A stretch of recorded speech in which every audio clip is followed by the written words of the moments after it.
all week I've been doing my eyebrows so beautifully and so perfectly, and the minute I turn on a camera. Anyways, I watched a K-drama. I watched Crash Landing on You, and I want to talk about it. But I have no access to friends, and my family will not sit and listen to me talk for like longer than maybe a minute and a half. I tried to dress on theme. I'm wearing green because I don't know, like military green.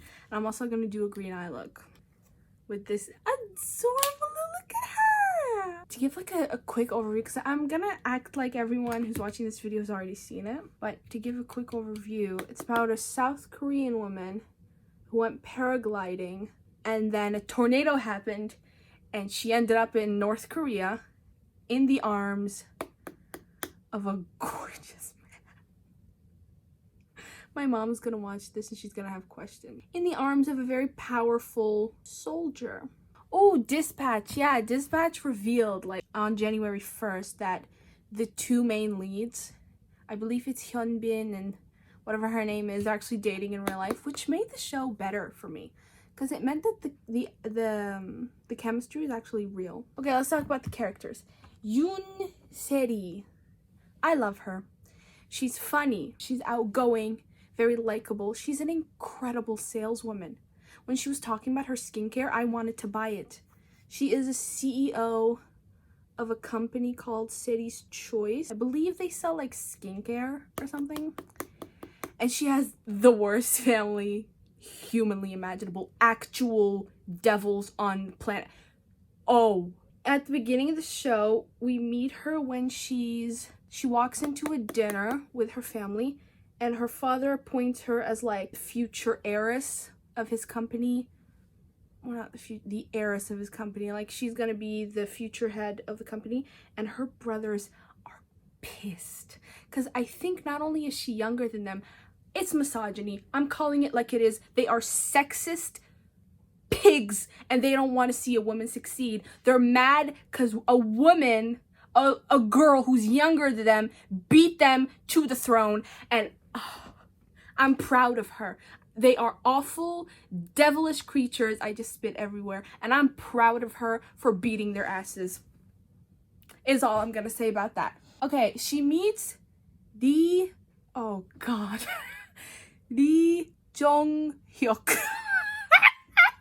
Oh no, all of my Korean just went away. Korean teacher, 선생님, can you please not watch this? That was embarrassing. I'm gonna call him Captain Ree because that's what they call him in the show for the most part. Important little piece of information to mention is I did some research about the show. I looked on YouTube because I just wanted to see what other people had to say about it before I made my video.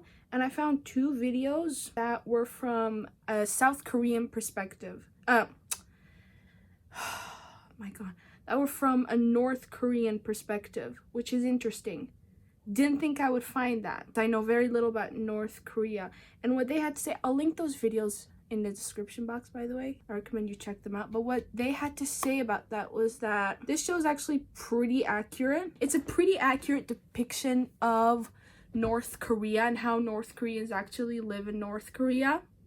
Say North Korea one more time. Which is great. Right? That means like we're getting educated a little bit on how it works over there. But one thing that I didn't realize, because I didn't know a lot about North Korea, is that Captain Ree, that's what I'm gonna put pictures on the screen because even I am getting confused, is a ridiculously powerful man. Se-ri would not have survived had she not ran into a powerful soldier.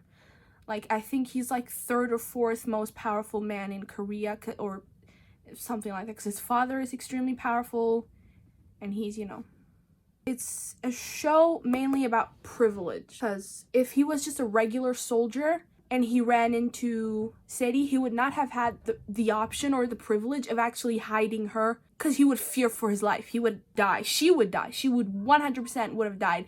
Why is my sister screaming? He also would not have had the privilege of going to Switzerland. And she also would not have had that because she's rich. She comes from a rich family. She has made her own money from being, you know, the CEO of her own company.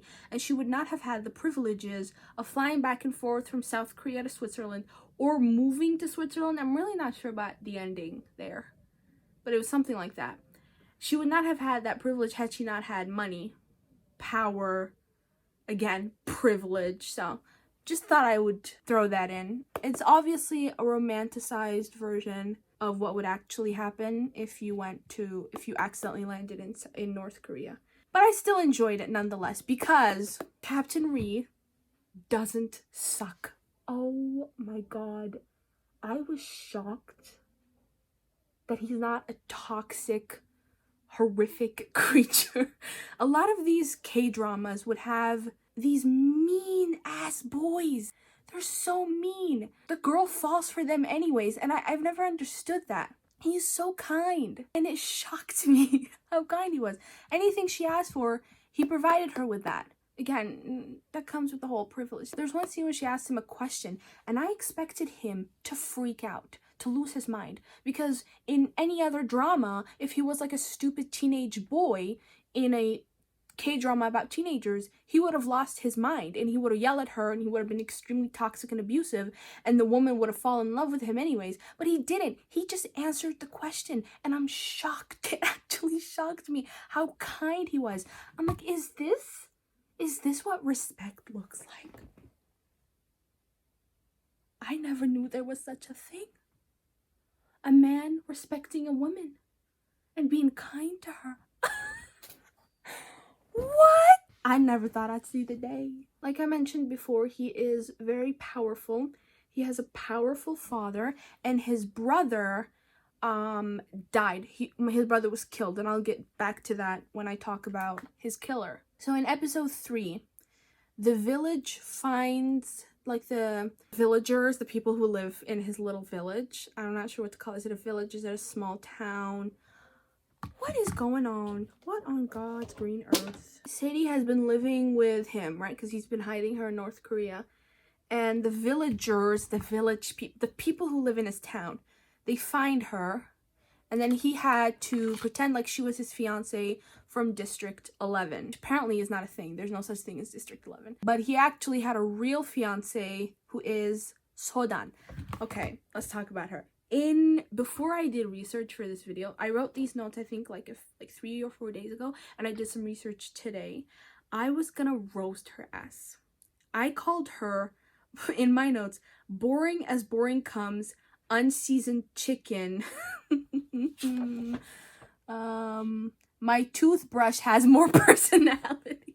And it's true, she is boring and she has no personality. And I was gonna sit here and roast her and be like, what was her importance in the show? She was so boring, yada, yada, yada, yada. And then I watched a video by GKGK TV that mentioned that, and they mentioned this in the show as well. Why am I so thirsty? In North Korea, men enlist in the military for 10 years. And they also mentioned that arranged marriages are extremely common in North Korea. I hate my notes. I wrote, the driest engagement known to mankind, and I am Arab, so I know dry engagements.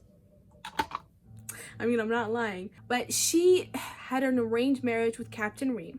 They were supposed to get married, and then he enlisted in the military, okay? And he left for 10 years. So she waited for him for 10 years to come out of the military so they can get married. And then he leaves her for a woman he's known for a month. And by the way, Sodan has feelings for him. She's liked him since they were in high school, waited 10 years, and he left her for another woman. He played her. He played her. That was so wrong. I'm sorry, but it was so wrong. I think we're supposed to ignore that because we're Today, Junior! Rooting for Sadie and Captain. We were supposed to root for them and be happy for them or whatever. So we're supposed to ignore how dirty he did her. But nah, that was wrong. That was wrong. Although it was an extremely dry engagement. Like he didn't like her. And I would love to say that she deserved better, but she didn't get better because she got Eric Nam. Don't tell me he doesn't look like Eric Nam. So Eric Nam, let's talk about him. He's in my notes as Eric Nam, so I'm gonna refer to him as Eric Nam. He is a con artist of some sorts. I don't care about him. if I'm gonna be honest. I didn't pay much attention to him. He's linked to the bad guy of the show. I'll talk about him in a sec. And he's also linked to City's brothers. Yeah, I don't really care about him, but he is Sodan's eventual love interest. So they fall in love with one another. And then he dies. I'm sorry. I feel like I'm spoiling even though I left a disclaimer, but yeah, like he dies. But I'll talk about his death and how pissed. Ooh, it pissed me off. Okay, we have, oh god, another name I can't pronounce. Cho Chol Gang.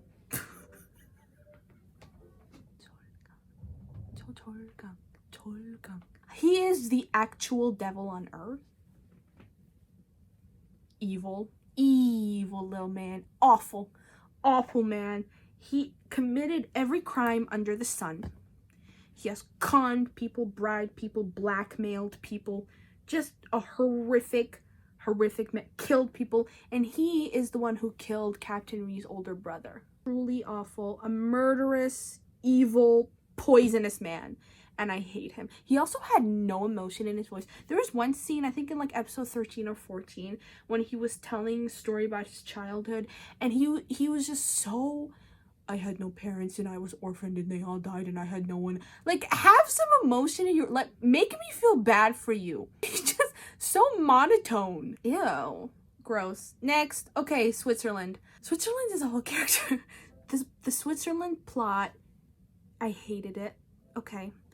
So, I'm gonna talk about this extensively, like, when I talk about True Beauty. Because I had the same problem with True Beauty, the drama. But basically, K-dramas like to do this thing where they have like a past connection between two characters. So they can like prove that they're meant to be all along. Like they've always were meant to be together. So they'll give them a past connection of some sorts. Which is cool and all. Except this one glamorizes and romanticizes suicide. And I don't like that. Sadie goes to Switzerland because, well, I mean, she has a terrible, awful, horrific family. And I don't blame her for wanting to go to Switzerland. And she was dealing with quite a lot of mental health issues. And she decided to go to Switzerland to end her own life. Which is awful. She wanted to choose a beautiful place to die. Which is plausible. Like, it can happen. And it could open up a very, very important conversation, except it didn't.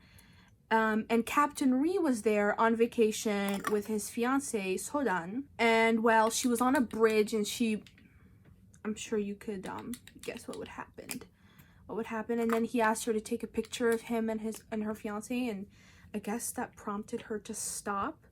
And then she was on a river, like she was on a boat on a river, and she heard a song playing, and she just thought, the song is so beautiful and this country is beautiful. I can't leave something this beautiful behind. And of course, the person playing the song was Captain Ree. He was the one who was playing the piano. And they tried to do this thing where it was like, he saved her before he even knew her. Like, he's always saved her. He's saving her in North Korea, and he's saving her in South Korea, and he saved her even before she knew who he was. He was.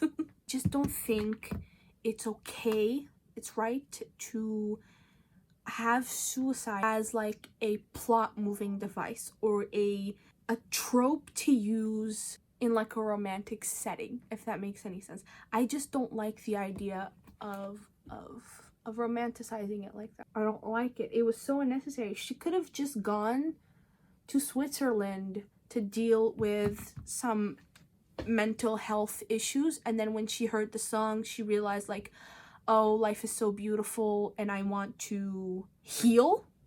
That could have been a thing, but to have this whole plot of her like trying to kill herself, but he saved her, I hate that.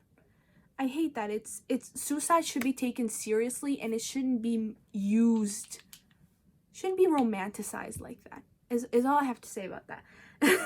And I really didn't like that. But Switzerland is important to the plot because it's how they connect in the end. It's how they end up together. They could have just been both on vacation, you know what I mean?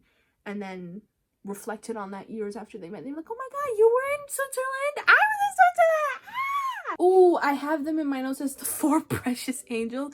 But there are 4 men who are Captain Ree's, is it subordinates? Is that a word? Because he's a captain in the military and they are his soldiers. And they help him hide Yoon City in North Korea. And I love them. They're so precious. So there's the 16, I think he's 16 or 17. In the show they say he's 18, so I'm just gonna say he's 18, but I think international age he would be either 16 or 17. But there's the 18-year-old who is going to be in the military until he's 28 years old. And he's not going to see his mother until he's 20. That's so sad to me, man. I don't know, but he's adorable. And then we have the, what is he in my notes? Pretty boy with the big eyes. Yeah, he's the handsome one. No personality. None whatsoever. But he serves the purpose of looking good, so we can keep him around. And then we have the dude who's obsessed with Korean dramas. Me. He's funny. He serves as kind of like a translator between Sadie and the rest of the boys. And then we have the one who's constantly arguing with her. He's hilarious. I enjoyed him. He's very much against capitalism. He makes quite a lot of commentary on capitalism, and it is very funny. I enjoyed his character. Those are the 4 precious angels. I know, I seriously enjoyed them as characters. I thought they were hilarious. They were adorable. Okay, so North Korea. From episode 1 to episode 9 was all in North Korea, and then episode 10 to episode 16, well, half 16 is like half North Korea, whatever. Till episode 16 was all South Korean episodes. In North Korea, Seri was happy. What? Oh my god. When Seri is in North Korea, she's very happy. At least she seemed happy. I mean, obviously, she was very uncomfortable because, you know, she could, like, get captured and killed at any minute. But she escaped her toxic-ass family. I haven't even talked about her family yet. Oh, my God. She escaped her toxic-ass family. Her clothing. Okay, although her clothing, according to the videos I watched, were accurate, because there's no, like, skin-tight, sexy clothing over there. But they were ugly. I'm sorry. They were ugly. Okay, ugly in my opinion. Everyone's different. I just thought they were hideous. They looked comfortable though, and I like the layering because it's winter right now, you know.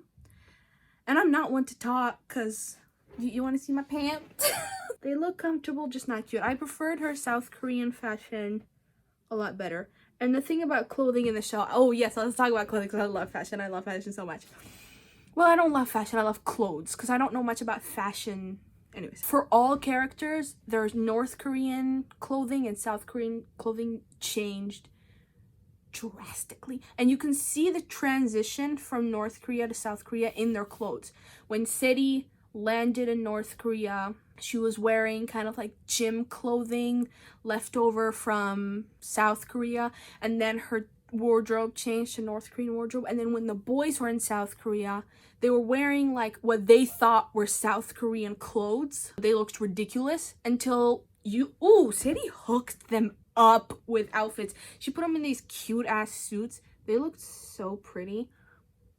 And then they transitioned fully into, it's really cool to see kind of how they adapted to their environment through their clothing. That was cool.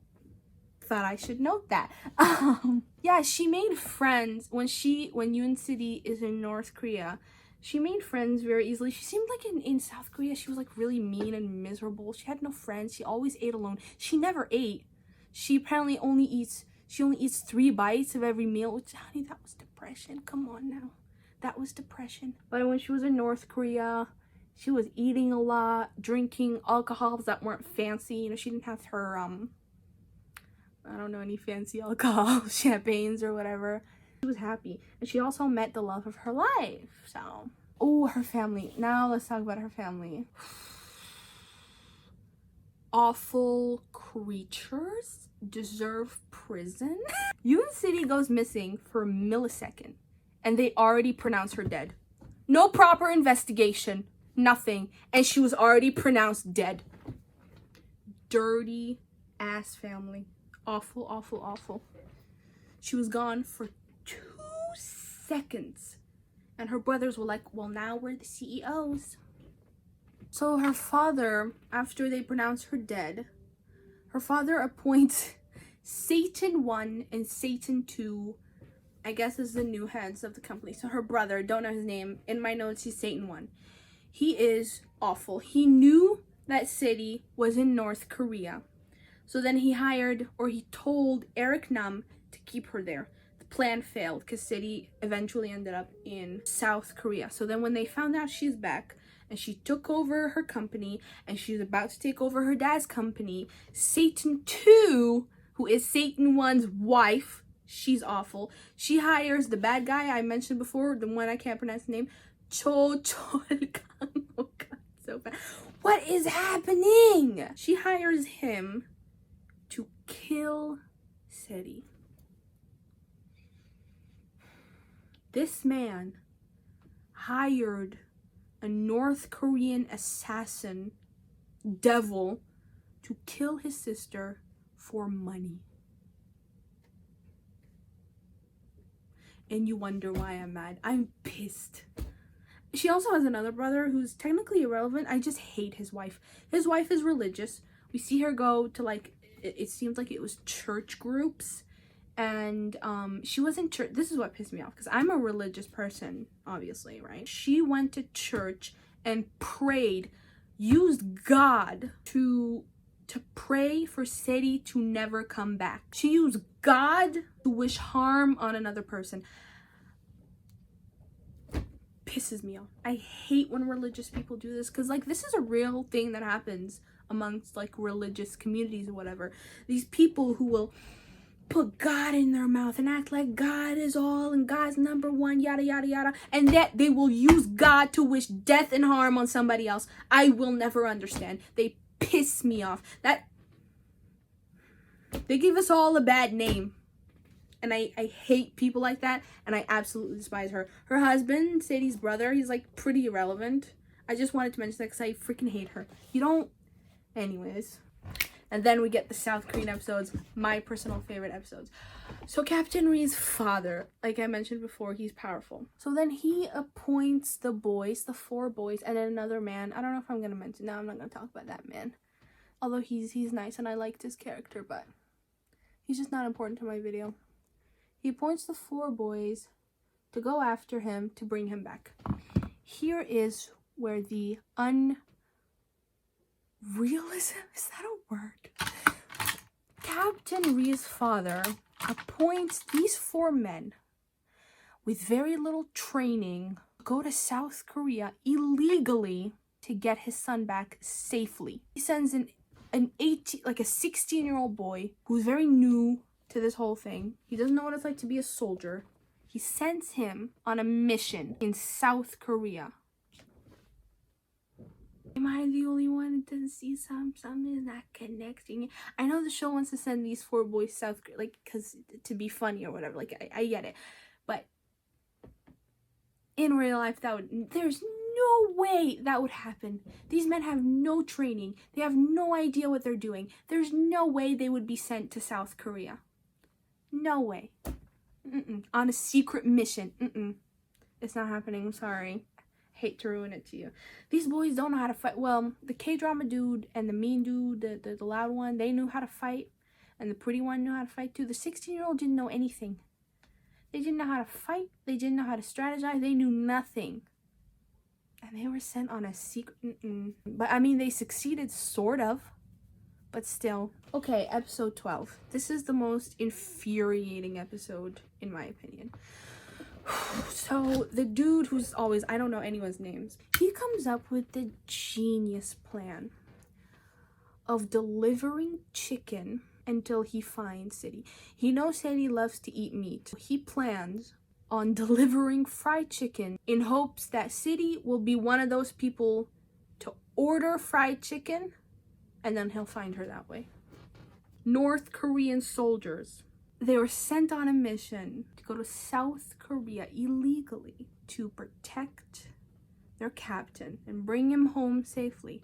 And the best plan they came up with was delivering fried chicken. The whole episode felt like a long ad for fried chicken, Subway, and a video game.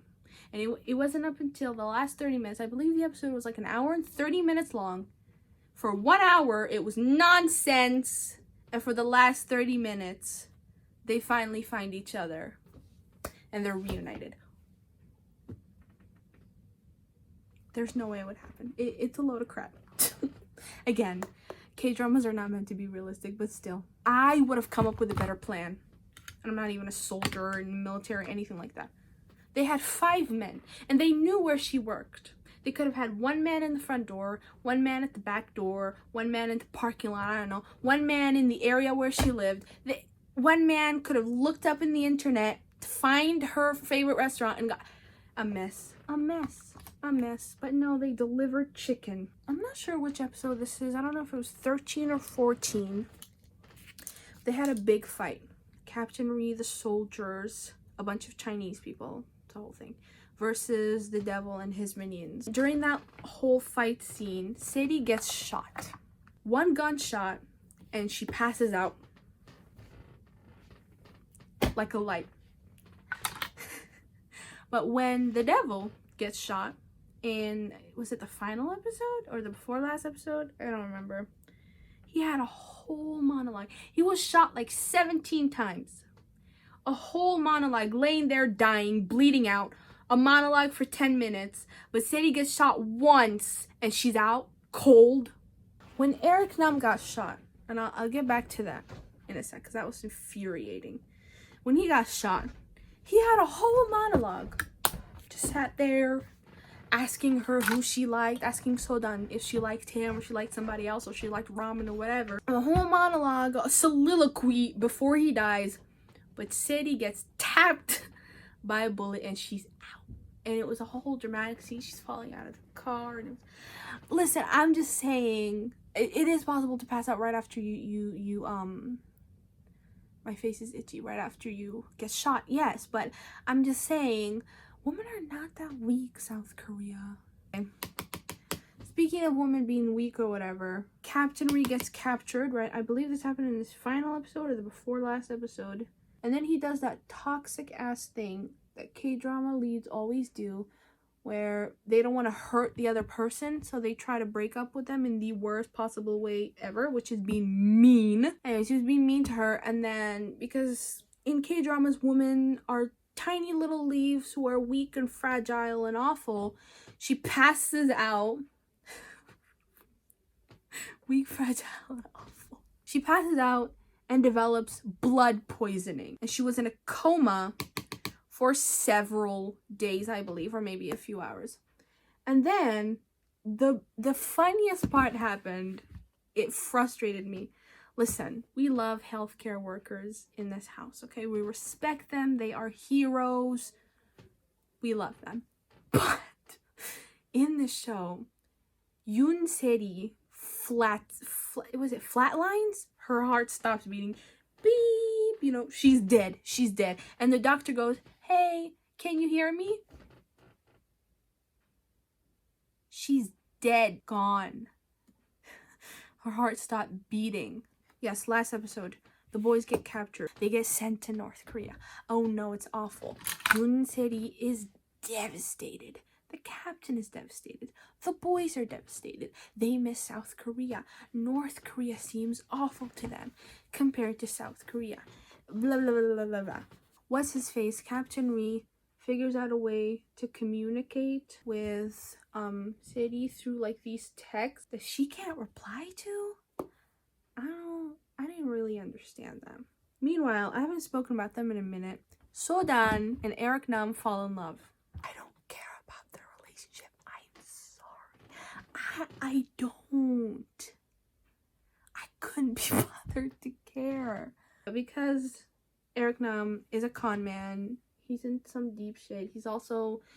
Oh, did I mention he's South Korean? Sorry. He's South Korean. He's illegally in North Korea. He gets killed.